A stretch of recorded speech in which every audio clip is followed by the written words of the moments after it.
military parade in Beijing to mark 80th years since end of War II. Good evening, this is News at 7 on Western Spring Television. My name is Tomilola Daniel Adejumo. The Department of State Services DSS has arraigned 9 individuals identified as prime suspects in connection with the recent wave of killings in Benue and Plateau State. The suspects were arraigned on Wednesday at the Federal High Court Abuja. The DSS also charged the suspected gun runner arrested with 7 M16 rifles, Haruna Adamu and Muhammad Abdullahi, both from Awedo government area in Nasarawa State, are facing a 4-count charge in connection with the killings in Abinsi and Yeliwata villages, Guma local government area of Benue State. Both suspects have alleged to have committed the offense on June 13, 2025, in collaboration with others who remain at large.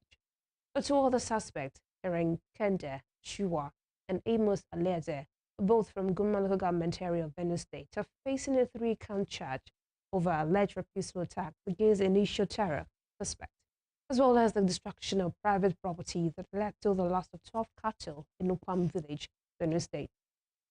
In recent months, armed assailants have unleashed repeated attacks in communities across Plateau and Benue State, leaving hundreds dead and forcing thousands of residents to flee the homes.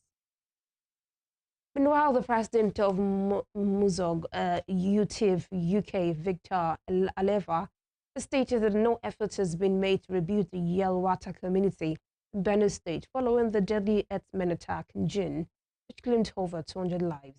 Tinubu had visited Benue following renewed killings in the state that left scores dead, several injured, and many others displaced in June.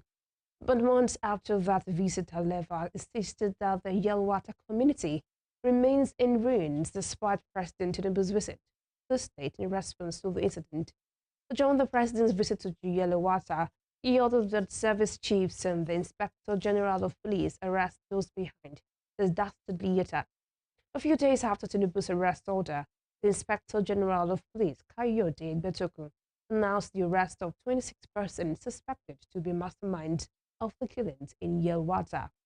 However, Aleva dismissed the reported arrest of the attack mastermind by the police, describing it as a lie.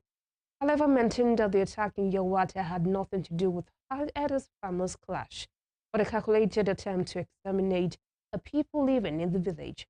He said that the people of the state expected the president to order the rebuild of the community and not play into the gathering. Meanwhile, the United States government has donated $32.5 million to the World Food Program to support food and nutrition assistance from conflict-affected communities in Nigeria. In a statement on Wednesday, the U.S. Embassy in Nigeria said the funding will provide food assistance and nutrition support to internally displaced persons in the northeast and northwest regions. The support, according to the embassy, is targeted at saving lives and alleviating the suffering of vulnerable groups, particularly women and children. In August, the United States announced a $93 million emergency assistance program for 13 nations, including 12 in Africa, to address worsening hunger and malnutrition. The U.S. Department of State said the program will provide ready-to-use therapeutic food for nearly 1 million children suffering from severe malnutrition. According to the U.S. government, some of the benefiting countries are Haiti, Mali, Niger, Ethiopia, Sudan, South Sudan, Nigeria, Madagascar, Central African Republic, Democratic Republic of Congo, Djibouti, Kenya, and Chad. The President Bola Tinubu said his administration's bold economic reforms, which aim to restore Nigeria to its enviable position, are achieving favorable results, bringing respect to the country from across the globe. The President stated this at the State House when he received His Imperial Majesty Obagandi Olaoye Orumogege III, the son of Ogumosholand, in audience with some other royal fathers.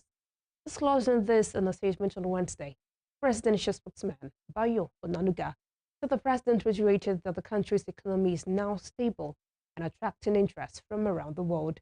On his administration's achievement, the president listed the establishment of the Nigerian Education Loan Fund to ensure that no student would drop out because of poverty. He affirmed that everybody has a right to education, as it is the greatest weapon you can give to human beings against poverty. That's what we are doing. We have remained aggressive on our infrastructure, and it is just 2 years.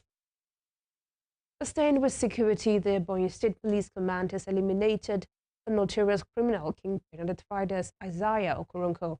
He was reportedly a high-value target who has been on the government's wanted list for some time.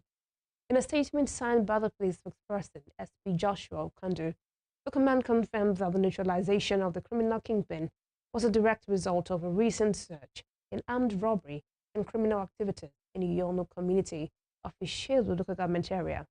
According to Okandu, operatives of the command's crack squad, acting on incredible intelligence, had launched a clearance operation on the criminals' hideout located in the Yono forest, Ishedu local government area. He noted that during the operation, the Hoodlums engaged the operatives in a gun battle as the people gallantly responded, subduing the criminals. In the ensuing encounter, the syndicate kingpin, Isaiah Okoronko, who had long been on the command's wanted list, was neutralized. We're talking politics. The former aviation minister, Hadi Sirika, on Wednesday distanced himself from the opposition coalition against the re-election of President Bola Tinubu in 2027. Sirika, a two-term minister under former President Muhammadu Buhari's government, issued the rebuttal in an interview on Wednesday.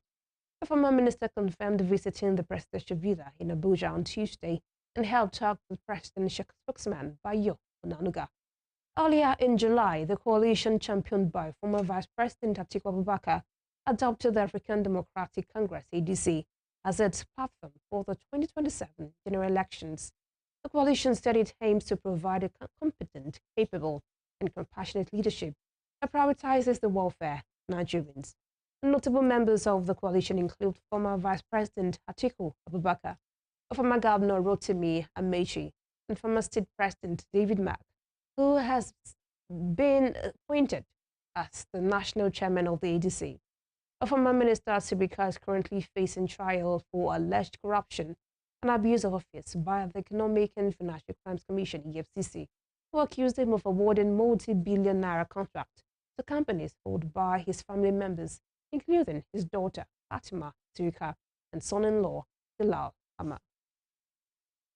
The Osun State Government has said allegations of anti-party activities against the Deputy Governor, Kola Adewusi, and the former People's Democratic Party National Secretary, Wale Oladipo, would not affect their current positions. The government says it has absolved them of involvement in any anti-party activities. It subsequently reaffirmed full confidence in the two party leaders, describing the recent event at Ife, Federal constituency, as a family dispute being resolved by the People's Democratic Party leadership. A statement by the State Commissioner for Information and Public Enlightenment, Kolapo Alimi, on Wednesday, further said Adewusi Oladipo and other leaders involved are deeply loyal and committed to stakeholders who could not be involved in anti-party activities. This position followed the vote of no confidence cast on Adewusi Oladipo and the People Democratic Party chairman of Ife, East Local Government area, Olasukomi Makinde, other party leaders in Ife, Federal constituency.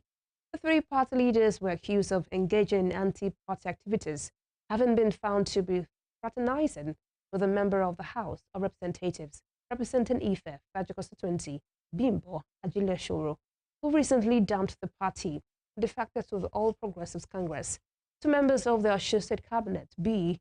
Odunade, serving as the State Commissioner for Political Affairs, and his colleague in the Ministry of Education, Dipo Oluwole, were among 39 leaders of the party in Ife constituency that signed the communique containing a vote of no confidence on Adewusi and others alleged. For the state chairman of the party, Sunday BC, had directed those involved in the crisis to stop further action, saying the misunderstanding would be resolved. In Osun State, the candidate of the Social Democratic Party in the November 16 for 2024 governorship election, Bamidele Akinboye, is dead. According to the statement issued by his aide, Oyini Iwakun, Akinboye died earlier on Wednesday at his residence in Victoria Garden City, Lagos. Akinboye contested the November 16, 2024 governorship election under the platform of the SDP, the last of the incumbent governor and candidate of the All Progressives Congress, Lucky Aiyedatiwa. The African Democratic Congress, ADC, has called on the federal government to immediately take responsibility for completing the long-abandoned National Library of Nigeria project in Abuja, warning that the national monument of such importance should not be left to private charity. Reacting to recent comment by the First Lady, Oluremi Tinubu, who announced her intention to support the library's completion as part of her birthday celebrations, the ADC, in a statement signed by its National Publicity Secretary, Bolaji Abdullahi, expressed appreciation for her gesture, but stressed that the National Library cannot be reduced to a personal pet project. According to the party, the National Library, established by an Act of Parliament in 1964, is a custodian memory and intellectual heritage. The ADC argued that its completion and long-term maintenance must be prioritized through transparent, sustainable, and predictable national funding, not through goodwill donations. In other news, the members of the Unions Contractors Association of Nigeria blocked the entrance to the Ministry of Finance in Abuja on Wednesday, protesting the non-payment of funds for contracts as they executed for the federal government. The protesters carried placards with various inscriptions demanding for the immediate payment of money owed for completed projects since 2024. The protesters denied members of staff entrances to the ministry, and the minister and his convoy was also not allowed to enter through the main gate. A few moments after the minister used an alternative gate to access his office, the permanent secretary, who came to address the protesting contractors, was rejected as the protesters continued to demand that the minister addresses them. Moving on, Vice President Kashim Shettima has called for concrete and collaborative effort to reduce road crash fatalities and injuries in Nigeria by 50% by year 2030. Shettima urged stakeholders to embrace global best practices and implement realistic strategies to enhance safety on the nation's highways. He read the call at the 8th annual lecture series of the Federal Road Safety Corps on Wednesday in Abuja. The event brought together government officials, transport experts, and road safety stakeholders to discuss the theme, road safety management and emerging transportation trends, a global partnership and optimal performance. FRSC had revealed that between January and June 2025 alone, 5,281 crashes were recorded, involving 39,793 individuals. Of this, 2,838 lives were lost, while 70,818 people were rescued. In his keynote address, Shettima described the theme as timely and relevant, noting that it aims to address the growing challenges in the road transportation sector by drawing on international best practices. Mercy Oluwagbenga, a young Nigerian rescued from Libya, has warned citizens against embarking on dangerous routes. Oluwagbenga recently went viral when being rescued from Libya after a viral video showed her crying out for help. She said this while narrating her ordeal to the Nigerians and Diaspora Commission, NIDCAM. Oluwagbenga told NIDCAM boss Abike Tabiri-Riwa that she had dropped out of school at the age of 20 years and was lured to Libya with the promise of greener pastures to enable her raise money to care for a sick mother. Instead, the returnee claimed to have found herself trapped in modern-day slavery, an indigene of Kaba in Kogi State. She lamented that Nigerians in her situations were treated like animals, stressing that she was lucky to have escaped into a camp. She expressed deep appreciation to Dabiri-Riwa and NIDCAM and Shegu Ibrahim of Trinity Foundation for facilitating her safe return. In her remarks, Dabiri-Riwa commended Oluwagbenga for her courage and survival, describing her as one of the lucky ones, noting that many others have died in the desert or the Mediterranean Sea, while some remain untraceable. The National Examinations Council (NECO) has announced a reduction in number of objective questions for the English Language Paper 3, the Senior Secondary Certificate Examination Internal. Effective from the 2026 SSCE internal exams, the number of questions will be reduced from 100 to 80. In an official notification signed by the State Coordinator for Osun State, Sunday Bolaji, NECO stated that the new paper structure includes 6 sections. It added that the time allocated for Paper 3 will also be adjusted to 50 minutes. This change aims to streamline the examination process and enhance the testing experience for students. NECO had earlier confirmed it will fully transition from the traditional paper and pencil examination method to a computer-based testing system, starting with the November-December 2025 SSCE external. This shift aligns with the federal government's July 2025 directive to deploy private and public CBT centers nationwide for school-based SSCEs by 2026. You're watching News at 7 on West Spring Television, still to come. The federal government has declared Friday, September 5, 2025, as a public holiday to mark this year's Eid al-Maulid, the celebration of the birth of Prophet Muhammad. We'll bring you more of this when we return. Please stay with us.